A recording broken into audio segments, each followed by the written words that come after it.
বন্ধুরা, সিভিল সার্জনের কার্যালয়ে নতুন করে নিয়োগ এসেছে, যেখানে আপনারা আবেদন করতে পারবেন। আজকের এই ভিডিওতে সিভিল সার্জনের কার্যালয়ে নিয়োগ সংক্রান্ত সকল বিষয় আলোচনা করব এবং আপনাদেরকে দেখানোর চেষ্টা করব। ভিডিওটি সকলের জন্য গুরুত্বপূর্ণ, চাকরি প্রত্যাশী যারা আছেন সবার জন্য গুরুত্বপূর্ণ। প্রথম থেকে শেষ পর্যন্ত দেখুন। 6টি ক্যাটাগরি আছে এখানে: কম্পিউটার অপারেটর, পরিসংখ্যানবিদ, অফিস সহকারী কাম কম্পিউটার মুদ্রাক্ষরিক, স্টোর কিপার, স্বাস্থ্য সহকারী এবং ড্রাইভার ক্যাটাগরি রয়েছে। এবং এখানে সবথেকে যে ক্যাটাগরিতে নিয়োগ বিজ্ঞপ্তিটি বেশি প্রকাশিত হয়েছে সেটি স্বাস্থ্য সহকারী। 108 পদের নিয়োগ বিজ্ঞপ্তি দেখতে পাচ্ছেন আপনারা এখানে। 9,300 থেকে 22,490 টাকা। শিক্ষাগত যোগ্যতা এইচএসসি পরীক্ষায় পাশ করতে হবে আপনাকে। এবং আপনারা দেখতে পাচ্ছেন ড্রাইভারের যে ক্যাটাগরি, এখানে 8ম শ্রেণী পাস, স্টোর কিপার রয়েছে, অফিস সহকারী কাম কম্পিউটার মুদ্রাক্ষরিক রয়েছে, পরিসংখ্যানবিদ রয়েছে, কম্পিউটার অপারেটর রয়েছে।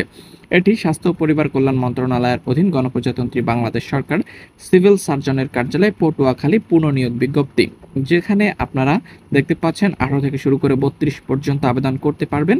এবং কত তারিখ পর্যন্ত আবেদন করা যাবে এখানে দেখতে পাচ্ছেন, আগামীকাল পর্যন্ত, অর্থাৎ 14 জুলাই 2025 পর্যন্ত আপনারা এখানে অবশ্যই আবেদন করতে পারবেন। ঠিক আছে, তো এখানে নিয়োগ সংক্রান্ত সকল বিষয় রয়েছে। আপনাদের যদি কোনো কমেন্ট থাকে সেগুলো কমেন্ট করে জানাবেন, আমরা আমাদের সাধ্যমতো চেষ্টা করব। পরবর্তী নিউজ পেতে চ্যানেলটিকে সবাই সাবস্ক্রাইব করে রাখুন।